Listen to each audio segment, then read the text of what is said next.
स्वागत छ तपाईँ सबैजनालाई। म तपाईँको सिभिल इन्जिनियरिङ मेन्टर कृष्ण र हामी Loksewa preparation for civil sub engineer जुन हामीले सिरिज सुरु गरेका थियौँ त्यसकै हाम्रो सिक्वल अर्को भिडियो यो रहेको छ। हाम्रो भिडियो लेक्चर नम्बर 2 रहेको छ, जसमा हामी कन्टिन्यू गर्नेछौँ। हामी त्यसमा structure of material, mechanic of structure भन्ने सब्जेक्ट हामीले सुरु गरेका थियौँ।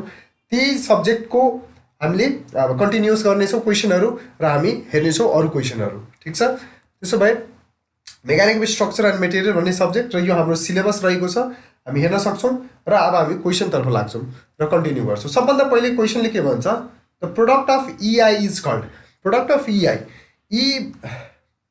हामीले ई भनेको के हामीले पहिले पनि पढेको छौँ। हामीले फर्स्ट लेक्चरमा पनि ई को बारेमा डिस्कस गरेका थियौँ। ठिक छ, त्यसो भए ई भनेको के हो भन्दाखेरि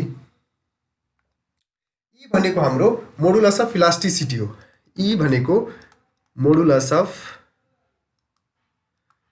इलास्टिसिटी,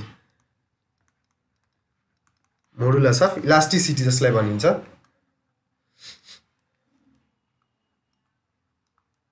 र त्यसरी नै हाम्रो आई भनेको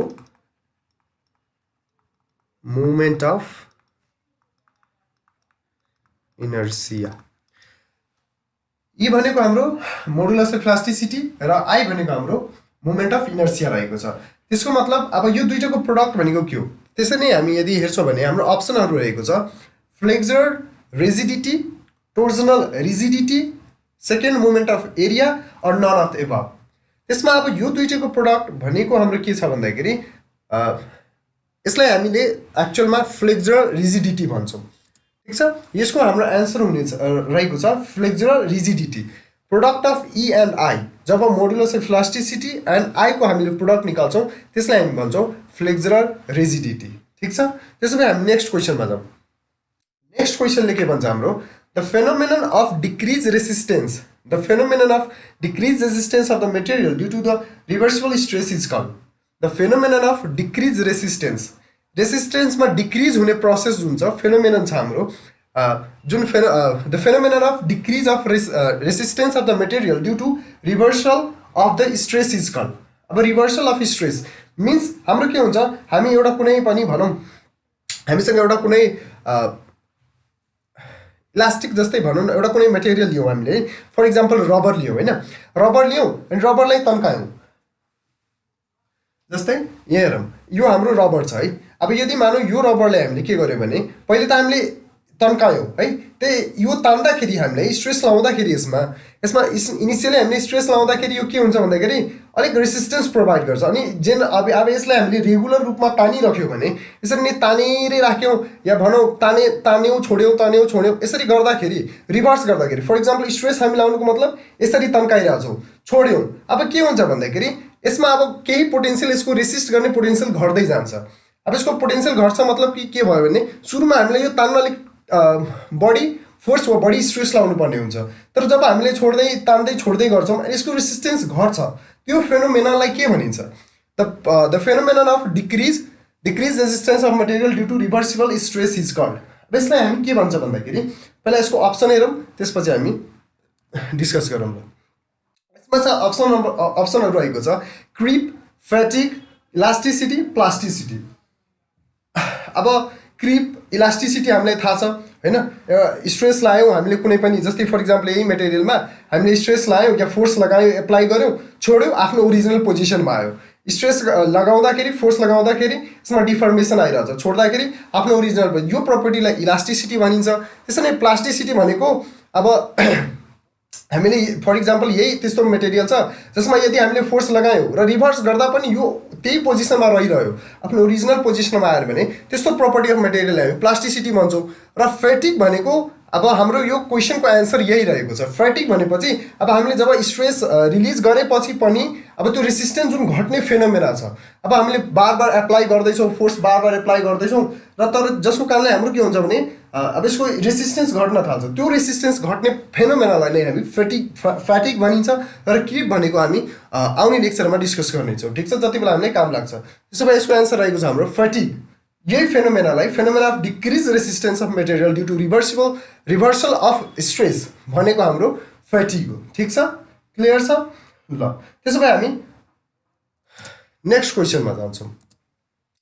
नेक्स्ट क्वेसनले के भन्छ हाम्रो the property of material by which the property of material by which a body returns to its original shape after removal of the force.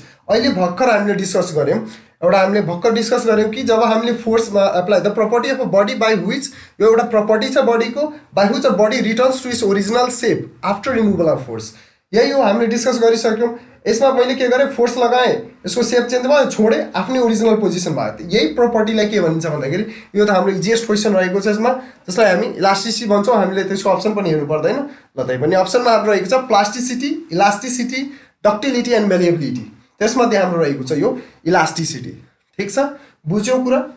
त्यसरी नै हामी अब अर्को क्वेसन नम्बर 8 क्वेसन नम्बर 8 हाम्रो रहेको छ load required to produce unit deflection is called. अब unit deflection produce गर्नको लागि हाम्रो जस्तै फर इक्जाम्पल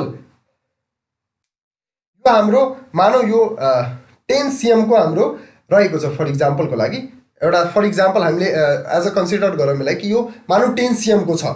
अब यसमा के गर्यो भन्दाखेरि हामीले फोर्स लगायौँ ठिक छ load required to produce unit deflection. अब मानौ फर इक्जाम्पलको लागि मैले यसलाई 10 cm माने जस्ट सपोज गरेँ।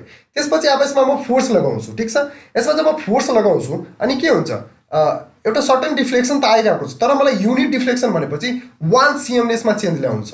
1 cm चेन्ज ल्याउनुको लागि मलाई कति फोर्स लगाउनु पर्छ जति फोर्स म एप्लाई गर्छु 1 cm को लागि त्यसलाई हामी के भन्छौँ त्यो भनेको के हो त्यो अब हामी पहिला अप्सन हेरौँ त्यसपछि म यसको एन्सर दिनेछु ठिक छ। त त्यो भनेको हाम्रो स्टिफनेस हो कि डक्टिलिटी हो कि इलास्टिसिटी हो कि मेलेबिलिटी। तब जस्तै हामीले के हुन्छ भन्दाखेरि फर इक्जाम्पल यो कसैलाई थाहा छैन हामीलाई यस्तो यस्तो टर्महरू आउन सक्छ अप्सनमा। यो हाम्रो अब्जेक्टिभ क्वेसन रहेको छ। अब्जेक्टिभ क्वेसन छ भनेपछि हामीले एन्सर जानेर मात्र एन्सर गर्न सक्दैनौँ नजान्दा पनि केही आइडिया बेसिक आइडिया अरू रिलेटेड आइडिया छ भए तापनि हामी यसको एन्सर दिन सक्छौँ। यसमै म के भन्न चाहन्छु भने जस्तै हामीले यहाँ 4वटा अप्सन छ जस्तै stiffness A ductility elasticity and malleability. त जसमध्ये हाम्रो के छ स्टिफनेस ठिक छ अहिले हामीलाई थाहा छैन मेबी धेरैजनालाई थाहा नहोला। त्यसरी नै इभन मलाई पनि थाहा थिएन जब मैले यो क्वेसन हेरेँ तर डक्टिलिटी हामीले थाहा छ कुनै पनि मेटेरियललाई हामी फोर्स एप्लाई गरेर त्यसलाई as a duct or wire बनाउन सक्छौँ भने त्यसलाई डक्टिलिटी भनिन्छ।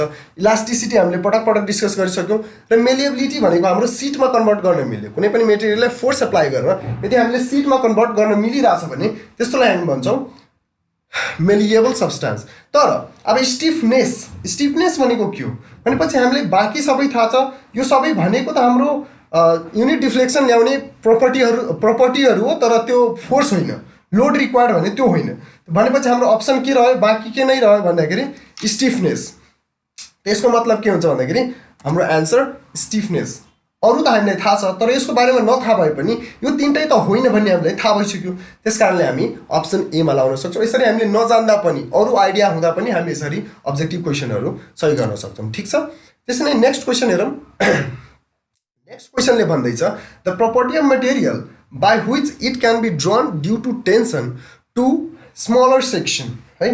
अब यसको लागि फेरि एउटा इक्जाम्पलको लागि यसैलाई लिउँ जस्तै फर इक्जाम्पल यो एउटा मोटो छ है मोटो थियो भनौँ न एउटा मोटो तर अलिक तन्काउँदा यसो टेन्सन एप्लाई गर्यो। टेन्सन भनेको के हो भन्दाखेरि यदि हामीले वायर जस्तो लेन्थ धेरै ठुलो छ क्रस सेक्सन कम छ त्यस्तोमा हामीले फोर्स एप्लाई गर्यो भने त्यहाँ टेन्सन फोर्स एप्लाइड हुन्छ होइन। र त्यस्तो मेटेरियल जस्तै फर इक्जाम्पल यही अलिक यो हेर्नुहोस् अलिक मोटो छ अब म जसरी यसलाई फोर्स एप्लाई गर्दैछु यो घट्दै जान्छ है। The property of material by which it can be drawn due to tension. अब म यसमा कर्नरमा फोर्स लगाइरहेको छु भने यसमा टेन्सन फोर्स लागिरहेको छ टु स्मलर सेक्सन। अब यसको यो सेक्सन जुन छ त्यो हाम्रो घट्दै गइरहेको छ है।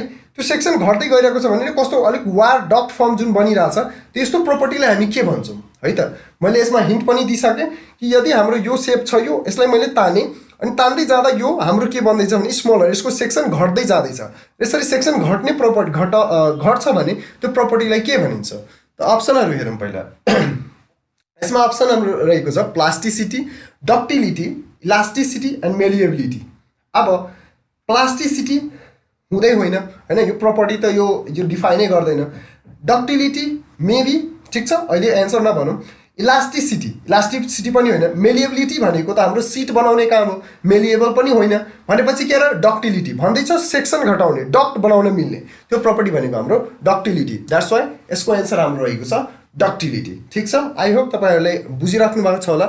त्यसपछि नेक्स्ट नम्बर क्वेसन हाम्रो छ टफनेस। टफनेस इज, अब टफनेस भनेको के हो यसले सोध्दैछ, टफनेस भनेको के हो, टफनेस इज। त्यसको पहिला अप्सनहरू हेरौँ। Ability to absorb energy during plastic deformation. ठिक छ, नम्बर 1 ले भन्छ ability to absorb energy during plastic deformation, higher ultimate strength, stress at the field and strain energy at the field. अब टफनेस भनेको के हो त? टफ भनेपछि हामीले बुझ्न सक्छौँ कडापन होइन। टफ छ भनेपछि त्यो के हो त? यो एक्चुअलमा टफ भनेको अब जस्तै हामीले भन्छौँ नि गाह्रो छ यो, के भन्छ साह्रो पनि छ भन्छौँ नि, एकदम कडा छ भन्छौँ नि, त्यस्तो टाइप टफ छ। अनि भनेपछि यो के हुनसक्छ? हाई अल्टिमेट स्ट्रेन्थ मेबी, तर stress at field and strain energy at field योहरू त्यति त हुँदैन। तर अब अर्को पनि फेरि के भन्छ टफनेस, यो धेरै टफ मतलब कि यसको टफनेस एक्चुअली भनेको कति यसले सहन सक्छ है।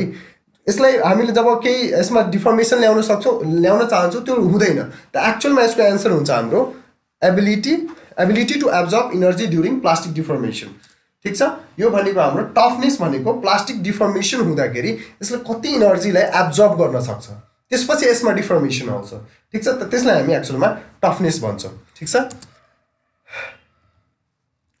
सो अब हामी आजको लागि यो भिडियो लेक्चरमा हामी यति नै गरौँ र आई होप तपाईँहरूलाई मन परेको होला। यदि मन परिरहेको छ भने, मेरो एफोर्ट तपाईँहरूलाई हेल्प गरिरहेको छ भने प्लिज भिडियोलाई लाइक गर्नुहोला, साथीहरूसँग पनि सेयर गर्नुहोला। र तपाईँहरूलाई लाग्छ कि मलाई यो काम लाग्न सक्छ या यस्तै सिरिज, यस्तो भिडियोजहरू, यस्तो इन्फर्मेसनहरू काम लाग्छ भने च्यानललाई सब्सक्राइब पनि गर्नुहोला। Thank you so much.